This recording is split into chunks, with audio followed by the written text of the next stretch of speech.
Hello, and welcome to Anime Audio Commentary. Today I'll be commenting on episode 7 of One Punch Man. If you'd like to watch along, start watching now.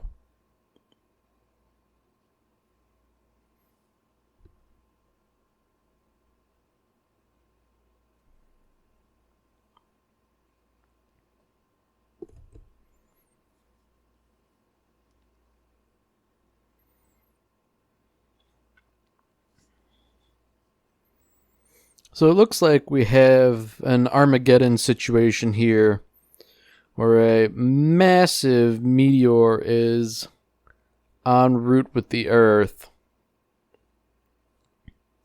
And if my token knowledge of history can be relied on, the meteorite that wiped out the dinosaurs wasn't really that big in the grand scheme of things. And it's safe to say that this would probably be the same magnitude for purposes of the plot.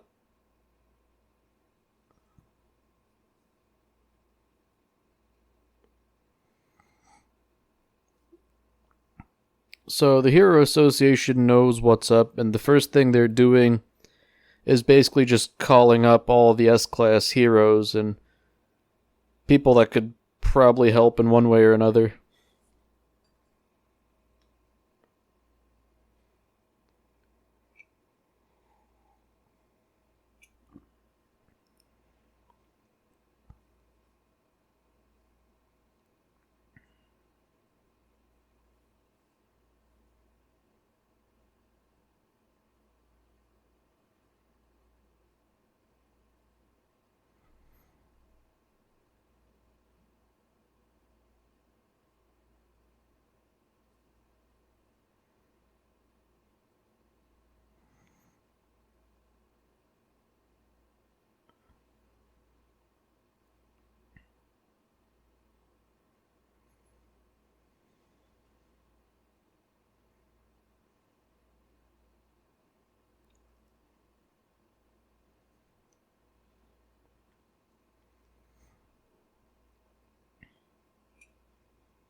So here we're introduced to Bang, otherwise known as Silver Fang, and he's pretty high up in the ranks of the S-Class heroes. Rank 3, I believe. From what I remember about One Punch Man, he's a pretty amiable guy. And it's really just sort of looking out for Genos. Just being welcoming and charitable.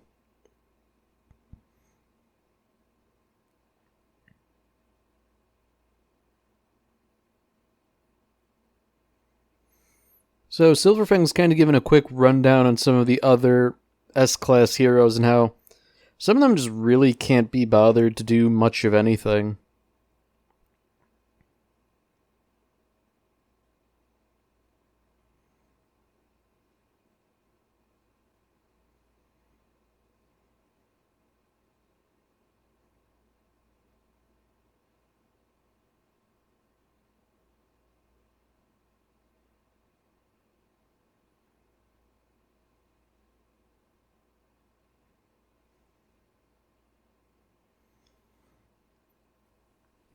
So things are looking pretty bad. This meteorite is considered a dragon level threat, which is the highest we've seen so far. The Hero Association is sort of banking off the fact that maybe the S-Class heroes can take care of it, And failing that, they're just going to try and evacuate everything and everyone as much as possible. Although, if the S-Class Heroes can't take care of it, there's not much hope of evacuation.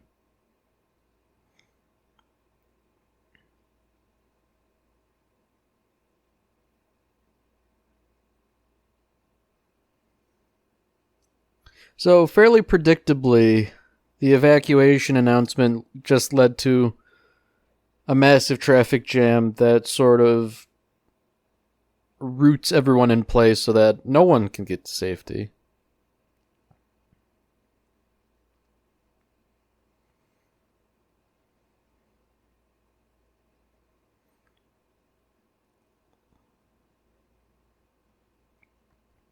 So, perhaps conveniently, Genos had just managed to get a sort of prototype augmentation from the Doctor, and now's as good a time as any to test it.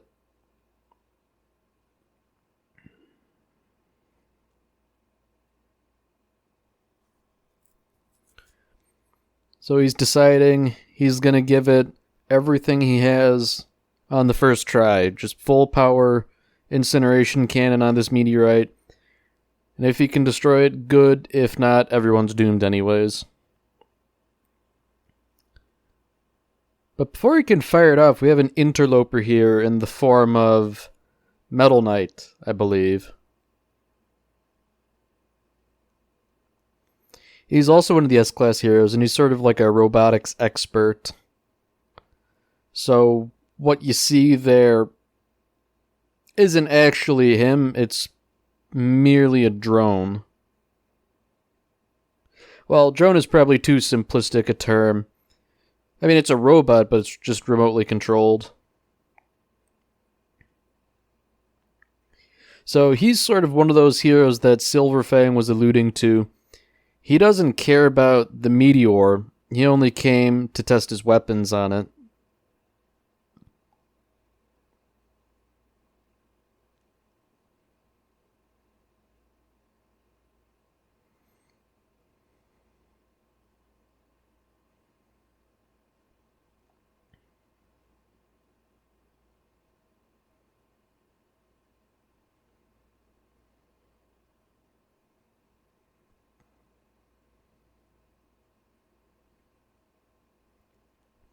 So the meteorite by this point is entering Earth's atmosphere, and it's starting to heat up upon re-entry.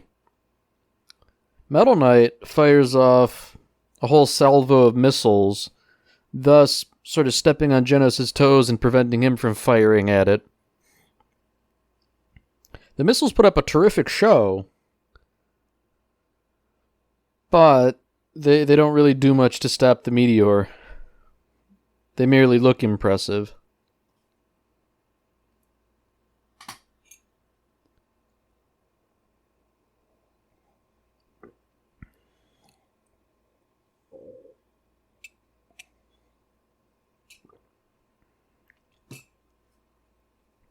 So Metal Knight just sort of acknowledges that, okay, my missiles aren't as potent as maybe they should be. Genos is doing some mental arithmetic here. About 30 seconds before City Z gets flattened, Genos needs 5 seconds to charge up and fire. And even then, he's considering, is my weapon powerful enough to destroy the meteor? And even if it does, will it fragment and destroy the city anyways, like a shotgun blast? Silverfang's taking the stereotypical martial arts master approach and trying to get him to relax a bit, because being tense won't help you destroy the meteor. And it's sort of working, too. Genos really seems like the type who is, I guess, gullible is the best way to put it. Like, he listens to what people say if it sounds even slightly profound, regardless of whether or not it actually is. So Genos is really giving it his all. He's supercharging everything in hopes to destroy the meteor.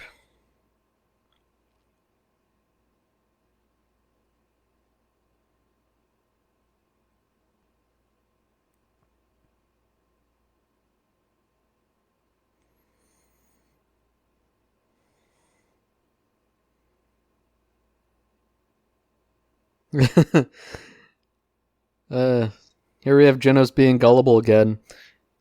It almost looked like the meteor might be being pushed back, but it was not the case.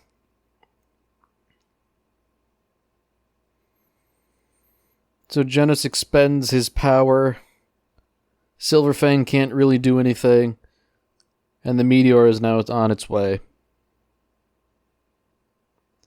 And with scarcely 10 seconds left, who should show up but Saitama?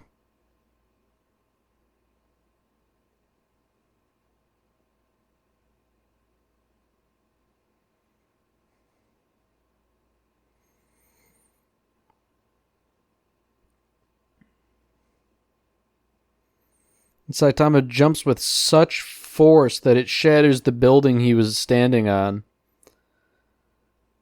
And with one punch, he flies up into the meteor and obliterates it. He defiantly declares, "You're not going to fall on my town." And I guess, strictly speaking, that's kind of true.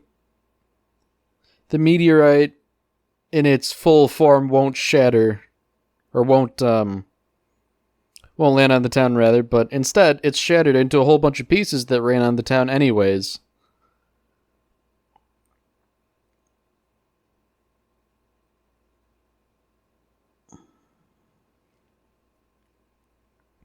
So this was like a more realistic approach that was taken here in terms of what would actually happen to a meteor. And I dig it. And what I think is even better is that, you know, the consequences and the fallout of this meteorite are felt later on. You know, it's not just something that happened and then everyone forgets about it. It has consequences.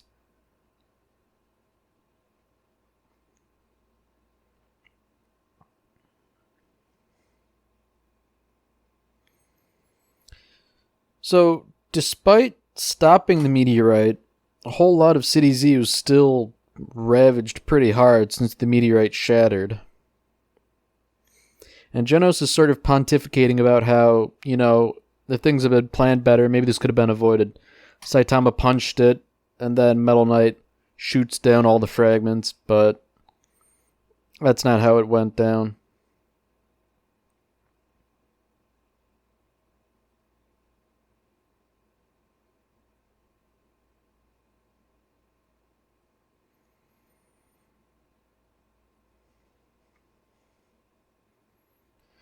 So, Genos and Silverfang, the two of them both know about the utter feat of strength that was performed by Saitama here.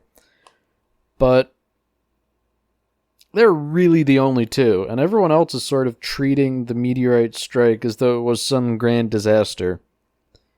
And it was, but they're sort of ignoring how it could have been much worse.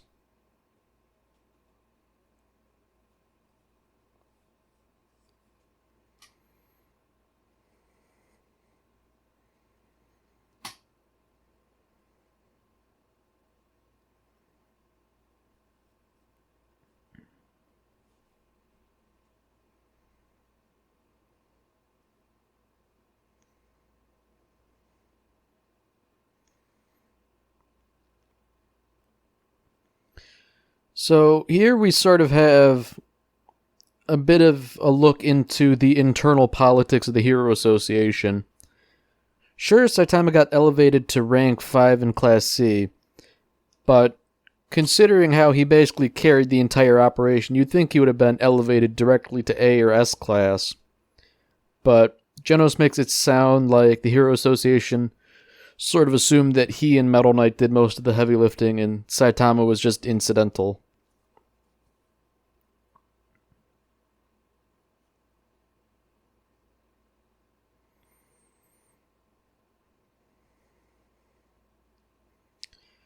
So, Saitama says something pretty profound here.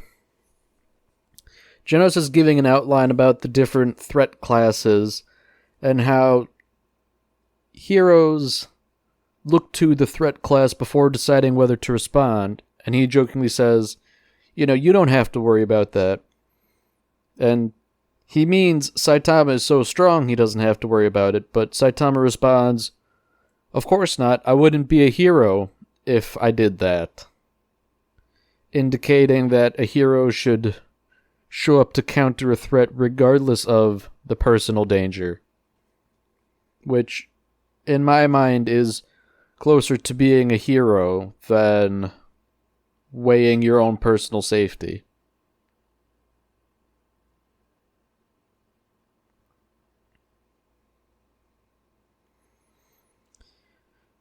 So here we have a familiar face from before. Tank Top Tiger seems to take umbrage with the fact that Saitama leapfrogged over him in the rankings. And he even brought his big brother, Tank Top Black Hole, from Class B. So they're both under the same impression that the Hero Association probably was, that Saitama was just sort of riding off the coattails of Genos, Silver Fang, and Metal Knight. Of course, they really don't know the truth, but regardless, they're here to sort of knock him down a peg.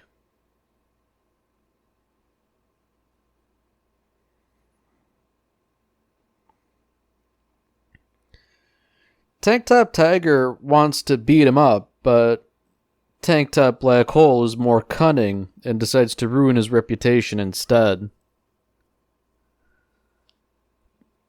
He's leveraging all the displaced people who are probably none too happy about what's going on to sort of harangue Saitama.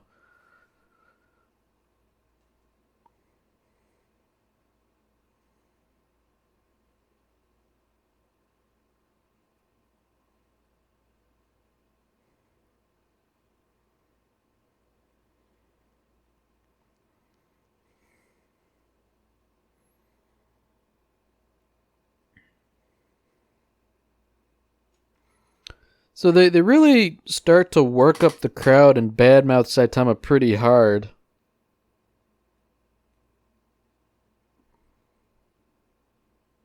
They sort of imply that he should either, hang up the cape or just not interfere otherwise.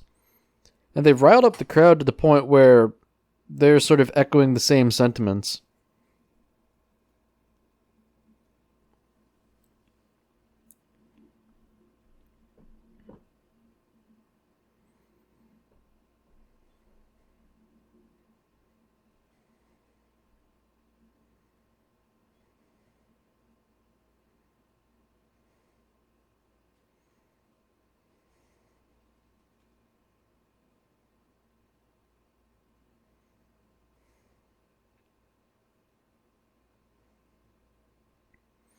So they eventually work up the crowd into chanting at him to quit being a hero. And he's sort of encircled by the crowd in the rubble of City Z.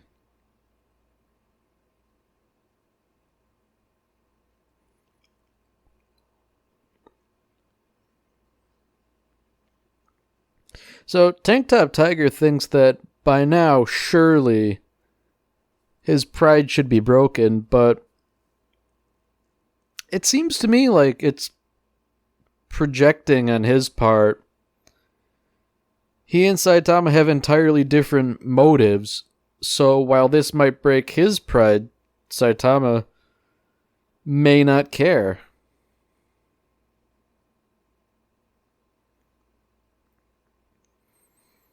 So Silver Fang is watching this whole thing from afar. And he's sort of sanguine about it. He acknowledges that Saitama saved the city, and this is how they treat you. But if he were to interfere, it would worsen his reputation. That he needs the S-Class heroes to sort of bail him out. It's almost like a sort of test of character that Silver Fang's watching out for. So now Tank Top, Black Hole, and Tiger escalate things. They sort of pretend that Saitama was making to attack the crowd so they could perform a publicity stunt. And by this point, Silverfang knows that, they're getting greedy by this point. They already got some good publicity. By trying to beat him up in front of the crowd too, that's just pushing it too far.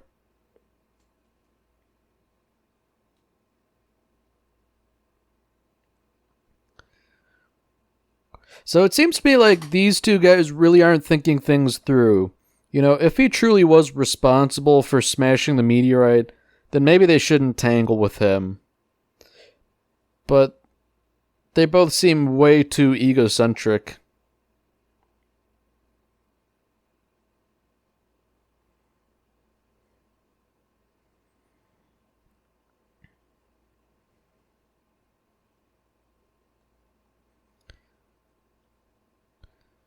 So this is the part I think is really interesting.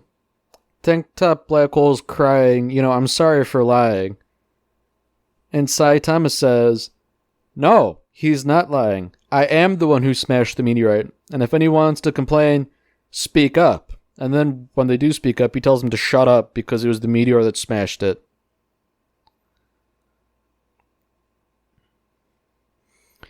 He stands up the entire crowd and basically tells them all to shove it. It takes a steel spine to do something like that.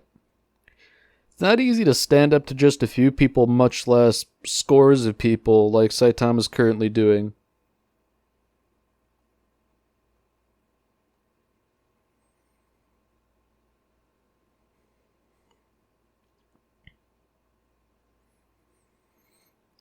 Of course, as much as this gives him a bad reputation among the citizenry, his reputation is enhanced by an equal magnitude in the eyes of Genos.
So next episode,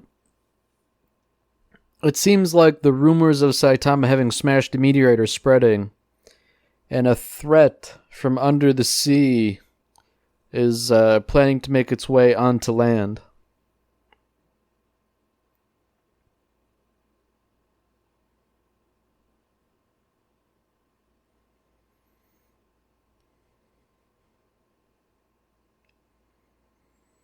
Alright, well that's it for this episode. If you've enjoyed it, then by all means, tune in for the next episode.